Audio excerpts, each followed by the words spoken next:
ध्वनि संप्रदाय के प्रवर्तक आचार्य आनंदवर्धन हैं। ये कश्मीर के निवासी थे। इन्होंने 9वीं सदी में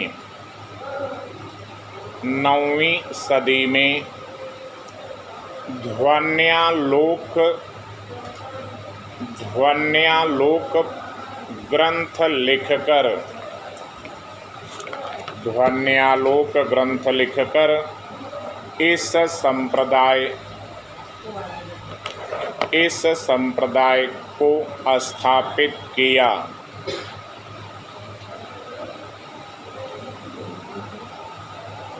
ध्वन्यालोक को सहृदयालोक भी कहते हैं।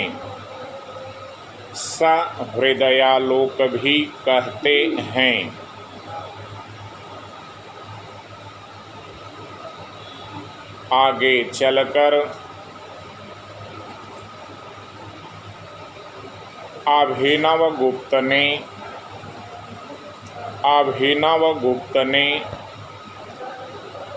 ध्वन्यालोक पर ध्वन्यालोकलोचन नाम से टीका लिखी।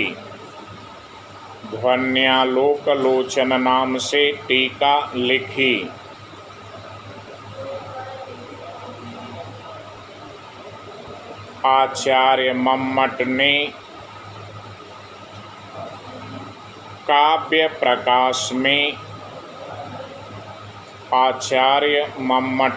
काव्य प्रकाश में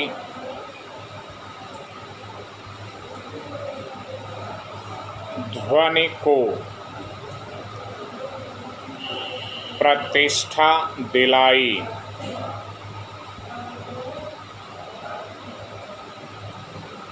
इसीलिए इन्हें ध्वनि प्रतिष्ठापक परमाचार्य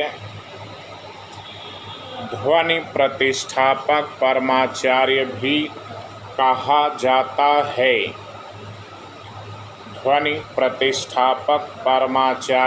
कहा जाता है।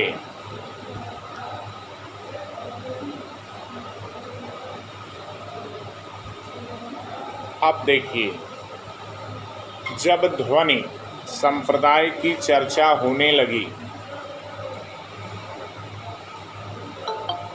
काव्यशास्त्र में देखते हैं कि पिंगल ने छंद संप्रदाय बनाया, भरत मुनि रस की प्रतिष्ठा करा रहे हैं। रस निष्पत्ति के प्रथम व्याख्याता भरत मुनि हैं। रस शब्द का पहला प्रयोग किसने किया? नंदिकेश्वर ने। अलंकार के प्रवर्तक भामा हैं और रीति गुण के प्रवर्तक आचार्य वामन। इनके तुरंत बाद यानी रीति गुण के बाद ध्वनि संप्रदाय की स्थापना होती है। इससे इतना लोकप्रियता मिलने लगी, यानी इतनी ज़्यादा लोकप्रियता इसको मिलने लगी कि ध्वनि संप्रदाय को लेकर आचार्यों में अत्यधिक शास्त्रार्थ होने लगा। और शास्त्रार्थ के क्रम में कुछ आचार्य हैं जो ध्वनि का समर्थन करने लगे, कुछ आचार्य ध्वनि का विरोध करने लगे। तो ध्वनि का विरोध और समर्थन हमें दोनों की चर्चा करनी है। तो आप पढ़ते हैं कि ध्वनयति इति ध्वनि, मतलब जो ध्वनित कराए वह ध्वनि है। लेकिन पतंजलि ने जब लिखा कि प्रतीत पदार्थ को लोके ध्वनि शब्द इत्युच्यते, तो प्रतीत पदार्थ को लोके, पतंजलि का शब्द है ये, प्रतीति पदार्थ को लोके ध्वनि शब्द इत्युच्यते।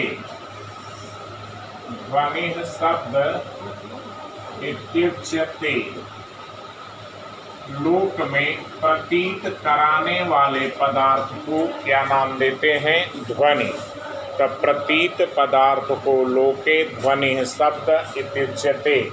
तो यहीं से हम देखते हैं कि जन सामान्य में जो प्रतीति कराए, एहसास कराए, महसूस कराए, हमारे मंतव्यों को समझाए, हमारी संवेदनाओं को समझे, हमारी भावनाओं को समझे। कभी कभी हम ये देखते हैं कि आप जो कुछ बोलते हैं अगला उसी बोलने को ग्रहण करता है, और एक होता है आपके बोलने को महसूस करना। तो महसूस करना और ग्रहण करना ये दोनों अलग बातें हो गई। तो ग्रहण करना, इसीलिए हम लोग ध्वनि संप्रदाय में आप पढ़ते हैं ना कि अभिधा मूला ध्वनियाँ, लक्षणा मूला ध्वनियाँ, रस ध्वनि, अलंकार ध्वनि, ध्वनि के भेदों में पढ़ते हैं। तो उसका कारण क्या है कि एक होता है अभिधा मूला का मतलब किसी ने कुछ कहा उसको उसी रूप में आपने ग्रहण कर लिया। दूसरा ऐसा भी होता है जो आपके कहे हुए वाक्य को, आपके कहे हुए शब्द को वो महसूस करे, अंतर संवेदना यानी गहराई से महसूस करना। कभी कभी आप बोल जाते हैं कि होरी ने गोदान लिखा, होरी ने गोदान लिखा, आपने बोला, सबने सुना, लेकिन सुनने वालों में कुछ गंभीर प्रकृति के होते हैं। वो ये सोचेंगे कि होरी ने गोदान लिखा। गोदान, गाय का दान। यहाँ गोदान एक शब्द मात्र नहीं है, उसकी गहराई से आप विश्लेषण करें तो उसका अर्थ भी निकलता है। तो उसी क्रम में हम देखेंगे कि एक लाइन बढ़ाइए। आचार्य पतंजलि ने महाभाष्य में, पतंजलि ने महाभाष्य में ध्वनि के संदर्भ में लिखा,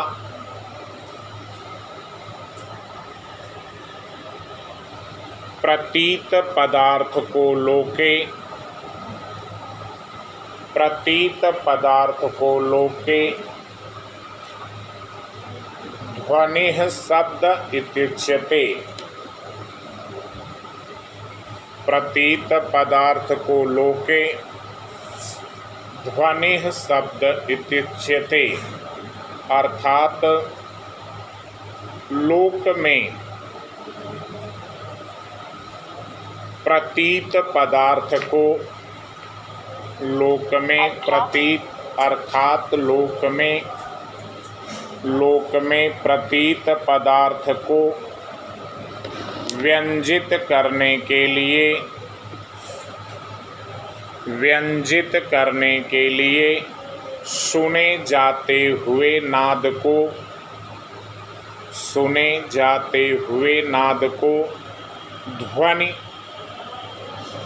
ध्वनि के नाम से पुकारा जाता है। ध्वनि के नाम से पुकारा जाता है।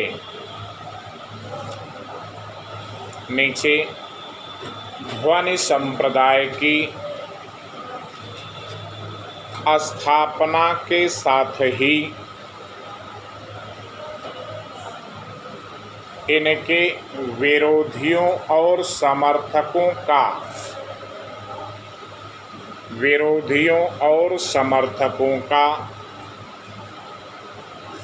अलग अलग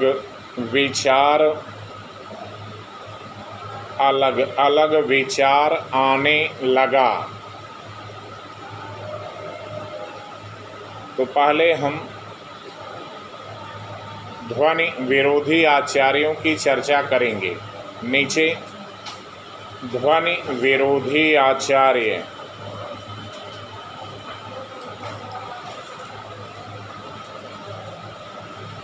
इनमें प्रतिहारेंदुराज का मतलब राजशेखर, प्रतिहारेंदुराज ब्रैकेट में राजशेखर, धनंजय, धनिक, कुंतक, धनंजय धनिक कुंतक भट्टनायक महिम भट्ट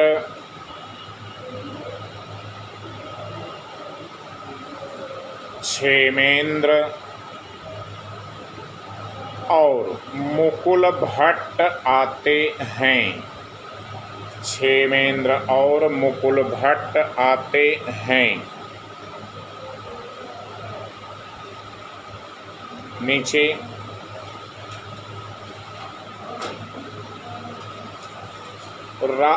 राजशेखर हेडलाइन दीजिए, एक एक लाइन लिखिए, किसने क्या विचार दिया। राजशेखर ने ध्वनि सिद्धांत का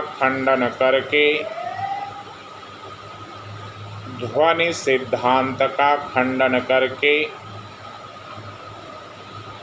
इसका अंतर्भाव अलंकार में माना है। अंतर्भाव अलंकार में माना है।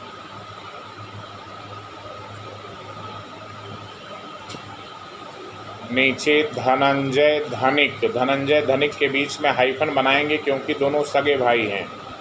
धनंजय धनिक, इन्होंने, ध्वनि में हम लोग पढ़ते हैं ना अभिधा लक्षणा व्यंजना, ये शब्द शक्ति है। इन्होंने अभिधा लक्षणा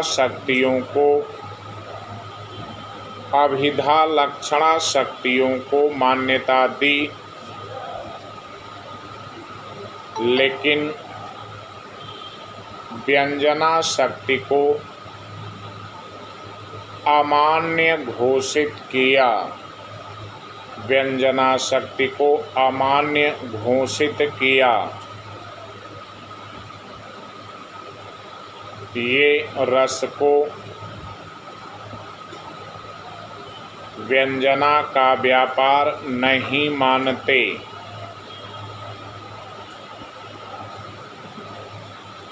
व्यंजना का व्यापार नहीं मानते। इनके अनुसार व्यंजना में ध्वनि नहीं होती है।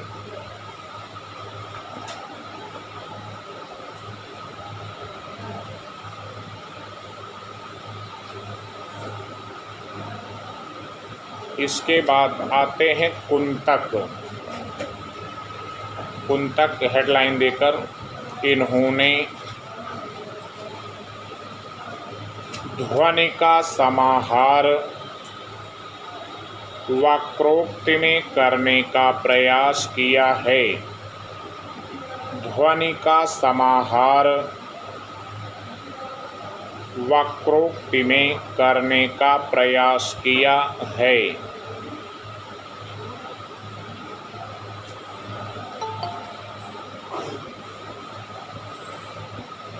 फिर आते हैं महिम भट्टनायक।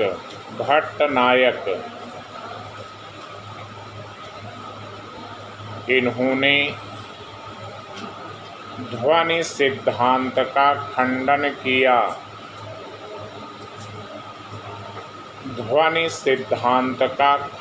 किया।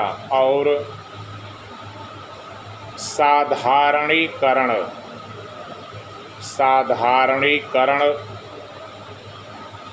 सिद्धांत की स्थापना की।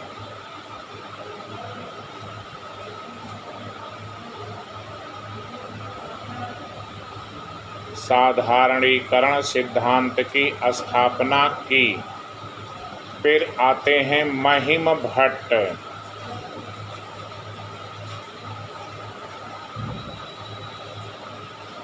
ये ध्वनि के प्रबल विरोधी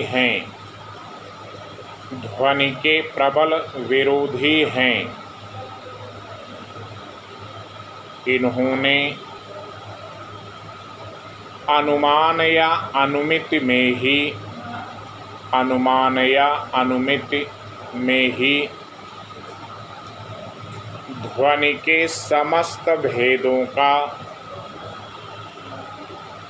ध्वनि के समस्त भेदों का अंतर्भाव करके उसके अस्तित्व पर ही आघात किया है, उसके अस्तित्व पर ही आघात किया है।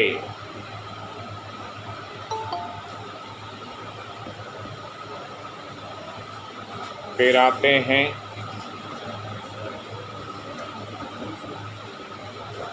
क्षेमेंद्र। इन्होंने ध्वनि के स्थान पर औचित्य की स्थापना की। ध्वनि के स्थान पर औचित्य की स्थापना की और ये औचित्य को ही प्राण मानते हैं।